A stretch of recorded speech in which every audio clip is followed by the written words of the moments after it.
విషయమే దృష్టి పెట్టాలని చెప్పి నేను రిక్వెస్ట్ చేస్తా ఉన్నాను. ఆ తర్వాత పెబ్బేర్ల బీసీ కాలనీకి వచ్చినాం. అక్కడ అన్ని సమస్యలు 6 గ్యారెంటీల చుట్టే తిరుగుతున్నాయి.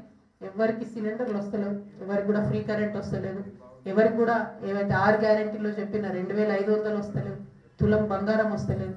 ఇట్లా ప్రతి ఒక్కరు కూడా ఆ కాలనీ విషయాలు చెప్తూ వచ్చిండ్రు. ఇక ఇన్ఫ్రాస్ట్రక్చర్ రోడ్ల విషయం అయితే మళ్ళీ చేద్దామా రిపేర్ చేద్దామా అన్న విషయం కనీసం పట్టించుకుంటలేరు. కాబట్టి అధికారులు, మున్సిపల్ అధికారులు కొంత శ్రద్ధ పెట్టాలని చెప్పి నేను కోరుతా ఉన్నా. పెబ్బేర్లో రోడ్ వైండింగ్ అవుతుంది, రోడ్ వైండింగ్లో ఇండ్లు పోతున్నాయి. పెబ్బేర్ మున్సిపాలిటీలో కొంత కాస్ట్లీ ల్యాండ్స్ ఉన్నాయి. ఆ ల్యాండ్ పోతే ఊరవతల ఎక్కడో 4-5 మీటర్ల దూరం మీకు చిన్న ప్లాట్ ఇస్తామని చెప్తున్నారు. వాల్యూ ఎంత ఉందో అంత దయచేసి ఇవ్వాలని చెప్పి నేను ప్రభుత్వాన్ని డిమాండ్ చేస్తున్నాను.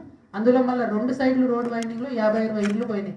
కానీ ఒక్క సైడు కొట్టేసి మొత్తం రోడ్ వేసి ఇంతవరకు ₹1 కాంపన్సేషన్ ఇవ్వలేదు. మరి పెబ్బేరు ప్రజలు మంచిగా ఉండి అభివృద్ధికి సహకరించారు.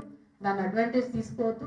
ప్రభుత్వాలు తక్షణమే వాళ్ళకి మంచి వాల్యూతో డబ్బులు ఇవ్వాలని చెప్పి నేను డిమాండ్ చేస్తా ఉన్నాను. ఆ తర్వాత పెబ్బేరు సంత, పెబ్బేరు కానీ అంతకుముందు మేము పాలమూరు సంతలు అనుకునేది, చాలా ఫేమస్, చాలా పాపులర్. 5-6 రాష్ట్రాల ప్రజలు అక్కడికి వస్తారు. ఈ పెబ్బేరు సంతలో మరి వేణుగోపాల స్వామి వారి గుడి మాన్యాలు మొత్తం ఆ సంత అంతా కూడా 32 ఎకరాలు ఉన్నాయి. ఇప్పుడు ఆ 32 ఎకరాలు కూడా మన పాత మంత్రి గారు నిరంజన్ రెడ్డి గారి మనుషులు మొత్తం కబ్జా పెట్టుకొని ఆ సంత భూమి అంతా కూడా అమ్ముకోవాలని చూస్తున్నారని అక్కడ స్థానికులు చెప్పడం జరిగింది. మరి అది ఎంతవరకు వాస్తవం అనేటటువంటిది మరి ఇప్పుడున్నటువంటి ప్రభుత్వం ఆలోచన చేస్తుందా, ప్రజలు ఆలోచన చేసుకుంటారో చూడాలి. ఇంతకు ముందు కూడా ఆ గుడి మాన్యం మీద వచ్చే సంతలో వచ్చే 2 నుంచి 3 కోట్ల రూపాయలు వస్తుందట ఎవ్రీ ఇయర్. ఆ 2-3 కోట్ల రూపాయలు కూడా స్వామివారికి ఏం పోదు, వేణుగోపాల స్వామివారికి ఏం పోదు, అది టౌన్ మున్సిపాలిటీ వాడుకుంటుంది. కానీ ఇప్పుడు పరిస్థితి ఏంటంటే మొత్తం 32 ఎకర్స్ ప్రైవేట్ ల్యాండ్ అని చెప్తున్నారు. చెప్తే మొత్తం పెబ్బేరులో ఉండే ఆర్థిక వ్యవస్థ అంతా దెబ్బతింటది. ఆ సంత మీద ఆధారపడి అనేక మంది ఉంటారు, చిన్న చిన్న వ్యాపారాలు చేసుకునే వాళ్ళు ఉంటారు. కాబట్టి మొత్తం పెబ్బేరు ఎకనామీ అంతా కూడా డిస్టర్బ్ అవుతుంది. కాబట్టి ఆ 32 ఎకర్స్ కి సంబంధించి కనీసం దేవుడి గుళ్ళన్నా సిగ్గుపడి వదిలేయాలని చెప్పి నేను దాని వెనుక ఉన్నటువంటి పెద్ద మనుషులందరినీ కూడా హెచ్చరిస్తా ఉన్నాను. ఎందుకంటే ప్రజలైతే ఊరుకునే పరిస్థితి లేరు. అఖిలపక్షం పెట్టుకొని పోరాటాలు చేసిండ్రు, దాన్ని ఆపిండ్రు. సైట్ మీదకి పోతే అక్కడ గొడవ చేసి కూడా ఆపడం జరిగింది.